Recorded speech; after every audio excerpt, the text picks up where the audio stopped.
بسم اللہ الرحمن الرحیم۔ صحت کے آداب۔ صحت خدا کی عظیم نعمت بھی ہے اور عظیم امانت بھی۔ صحت کی قدر کیجیے اور اس کی حفاظت میں کبھی لاپرواہی نہ برتیے۔ ایک بار جب صحت بگڑ جاتی ہے تو پھر بڑی مشکل سے بنتی ہے۔ جس طرح حقیر دیمک بڑے بڑے کتب خانوں کو چاٹ کر تباہ کر ڈالتی ہے، اسی طرح صحت کے معاملے میں معمولی سی خیانت اور حقیر بیماری زندگی کو تباہ کر ڈالتی ہے۔ صحت کے تقاضوں سے غفلت برتنا اور اس کی حفاظت میں کوتاہی کرنا بے حسی بھی ہے اور خدا کی ناشکری بھی۔ انسانی زندگی کا اصل جوہر عقل و اخلاق اور ایمان و شعور ہے، اور عقل و اخلاق اور ایمان و شعور کی صحت کا دار و مدار بھی بڑی حد تک جسمانی صحت پر ہے۔ عقل و دماغ کی نشو و نما، فضائل اخلاق کے تقاضے اور دینی فرائض کو ادا کرنے کے لیے جسمانی صحت بنیاد کی حیثیت رکھتی ہے۔ کمزور اور مریض جسم میں عقل و دماغ بھی کمزور ہوتے ہیں اور ان کی کارگزاری بھی نہایت ہی حوصلہ شکن۔ اور جب زندگی امنگوں، ولولوں اور حوصلوں سے محروم ہو اور ارادے کمزور ہو، جذبات سرد ہو، تو ایسی بے رونق زندگی جس میں ناتوا کے لیے وبال بن جاتی ہے۔ زندگی میں مومن کو جو اعلیٰ کارنامے انجام دینا ہے اور خلافت کی جس عظیم ذمہ داری سے عہد برا ہونا ہے، اس کے لیے ضروری ہے کہ جسم میں جان ہو، عقل و دماغ میں قوت ہو، ارادوں میں مضبوطی ہو، حوصلوں میں بلندی ہو اور زندگی ولولوں، امنگوں اور اعلیٰ جذبات سے بھرپور ہو۔ صحت مند اور زندہ دل افراد سے ہی زندہ قومیں بنتی ہے، اور ایسی قومیں کارگاہ حیات میں اعلیٰ قربانیاں پیش کر کے اپنا مقام پیدا کرتی ہے اور زندگی کی قدر و عظمت سمجھاتی ہے۔ ہمیشہ خوش و خرم، حشاش بشاش اور چاق و چوبند رہیے۔ خوش باشی، خوش اخلاقی، مسکراہٹ اور زندہ دلی سے زندگی کو آراستہ، پرکشش اور صحت مند رکھیے۔ غم، غصہ، رنج و فکر، حسد، جلن و بدخوائی، تنگ نظری، مردہ دلی اور دماغی الجھنوں سے دور رہیے۔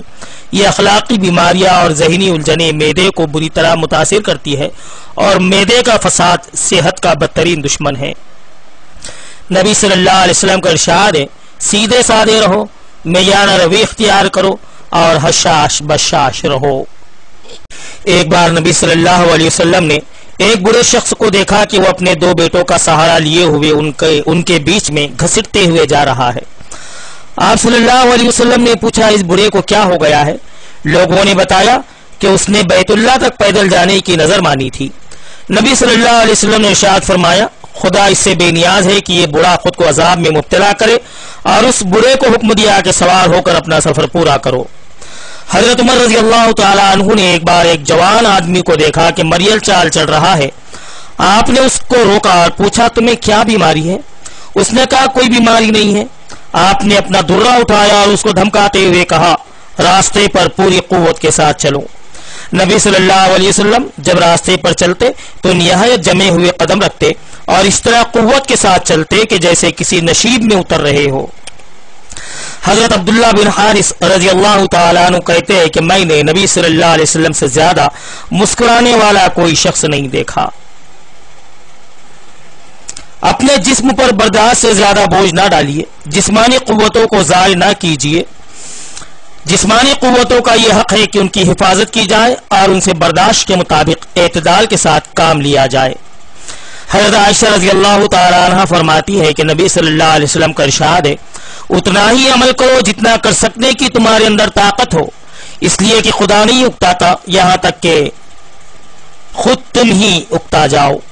حضرت ابو قیس فرماتے ہیں کہ وہ نبی صلی اللہ علیہ وسلم کی خدمت میں ایسے وقت حاضر ہوئے جبکہ نبی صلی اللہ علیہ وسلم خطبہ دے رہے تھے۔ حضرت ابو قیس دھوپ میں کھڑے ہو گئے، نبی صلی اللہ علیہ وسلم نے حکم دیا تو وہ سائے کی طرف ہٹ گئے، اور آپ نے اس سے بھی منع فرمایا کہ آدمی کے جسم کا کچھ حصہ دھوپ میں رہے اور کچھ سائے میں۔ قبیلہ بہالہ کے خاتون بیان کرتی ہے کہ ایک بار میرے ابا نبی صلی اللہ علیہ وسلم کے یہاں دین کا علم حاصل کرنے کے لیے گئے اور دین کی کچھ اہم باتیں معلوم کر کے گھر واپس آ گئے۔ پھر ایک سال کے بعد دوبارہ آپ کی خدمت میں حاضر ہوئے تو نبی صلی اللہ علیہ وسلم انہیں بالکل نہ پہچان سکے، تو انہوں نے پوچھا، یا رسول اللہ، کیا آپ نے مجھے پہچانا نہیں؟ نبی صلی اللہ علیہ وسلم نے فرمایا، نہیں، میں نے تو تمہیں نہیں پہچانا، اپنا تعارف کراؤ۔ انہوں نے کہا، میں قبیلہ بہالہ کا ایک فرد ہوں، پچھلے سال بھی آپ کی خدمت میں حاضر ہوا تھا تو نبی صلی اللہ علیہ وسلم نے کہا یہ تمہاری حالت کیا ہو رہی ہے؟ پچھلے سال جب آئے تھے تب تو تمہاری شکل و صورت اور حالت بڑی اچھی تھی۔ انہوں نے بتایا کہ جب سے میں آپ کے پاس سے گیا ہوں اس وقت سے اب تک برابر روزے رکھ رہا ہوں، صرف رات میں کھانا کھاتا ہوں۔ آپ نے فرمایا تم نے خام خواہ اپنے کو عذاب میں ڈالا اور اپنی صحت برباد کر ڈالی۔ پھر آپ نے ہدایت فرمائی کہ رمضان میں مہینے بھر کے روزے رکھو اور اس کے علاوہ ہر مہینے ایک روزہ رکھ لیا کرو۔ انہوں نے کہا کہ حضور ایک دن سے زیادہ کی اجازت دیجیے۔ ارشاد فرمایا اچھا ہر مہینے میں 2 دن روزہ رکھ لیا کرو۔ انہوں نے پھر کہا حضور صلی اللہ علیہ وسلم کچھ اور زیادہ کی اجازت دیجیے۔ آپ نے فرمایا اچھا ہر مہینے میں 3 دن۔ انہوں نے کہا حضور کچھ اور اضافہ فرمائیے۔ آپ نے فرمایا اچھا ہر سال محرم مہینوں میں روزے رکھو اور چھوڑ دو، ایسا ہی ہر سال کرو۔ یہ ارشاد فرماتے ہوئے آپ نے اپنی 3 انگلیوں سے اشارہ فرمایا، ان کو ملایا پھر چھوڑ دیا۔ اس سے یہ بتانا مقصود تھا کہ رجب، شوال، ذی-قعدہ اور ذی الحجہ میں روزے رکھا کرو اور کسی سال ناغابی کر دیا کرو۔ اور نبی صلی اللہ علیہ وسلم کا ارشاد ہے کہ مومن کے لیے مناسب نہیں ہے کہ وہ اپنے کو ذلیل کرے۔ لوگوں نے پوچھا مومن بھلا کیسے اپنے آپ کو ذلیل کرتا ہے؟ ارشاد فرمایا اپنے آپ کو ناقابل برداشت آزمائش میں ڈال دیتا ہے۔ ہمیشہ سخت کوشی، جفا کشی، محنت، مشقت اور بہادری کی زندگی گزاریے۔ ہر طرح کی سختیاں جھیلنے اور سخت سے سخت حالات کا مقابلہ کرنے کی عادت ڈالیے اور سخت جان بن کر سادہ اور مجاہدانہ زندگی گزارنے کا اہتمام کیجیے۔ آرام طلب، سہل انگار، نزاکت پسند، کاہل، عائش کوش، پست ہمت اور دنیا پرست نہ بنیے۔ نبی صلی اللہ علیہ وسلم جب حضرت معاذ بن جبل رضی اللہ تعالیٰ عنہ کو یمن کا گورنر بنا کر بھیجنے لگے تو ہدایت فرمائی کہ اے معاذ اپنے کو عائش کوشی سے بچائے رکھنا، اس لیے کہ خدا کے بندے عائش کوش نہیں ہوتے۔ اور حضرت ابو امامہ رضی اللہ تعالیٰ عنہ کہتے ہیں کہ نبی صلی اللہ علیہ وسلم نے فرمایا سادہ زندگی گزارنا ایمان کی علامت ہے۔ نبی صلی اللہ علیہ وسلم ہمیشہ سادہ اور مجاہدانہ زندگی گزارتے تھے اور ہمیشہ اپنی مجاہدانہ قوت کو محفوظ رکھنے اور بڑھانے کی کوشش فرماتے تھے۔ آپ صلی اللہ علیہ وسلم تیرنے سے بھی دلچسپی رکھتے تھے، اس لیے کہ تیرنے سے جسم کی بہترین ورزش ہوتی ہے۔ ایک بار ایک تالاب میں آپ اور آپ کے چند صحابی تیر رہے تھے۔ آپ صلی اللہ علیہ وسلم نے تیرنے والوں میں سے ہر ایک کی جوڑی مقرر فرما دی کہ ہر آدمی اپنے جوڑ کی طرف تیر کر پہنچے۔ چنانچہ آپ کے ساتھی حضرت ابو بکر قرار پائے۔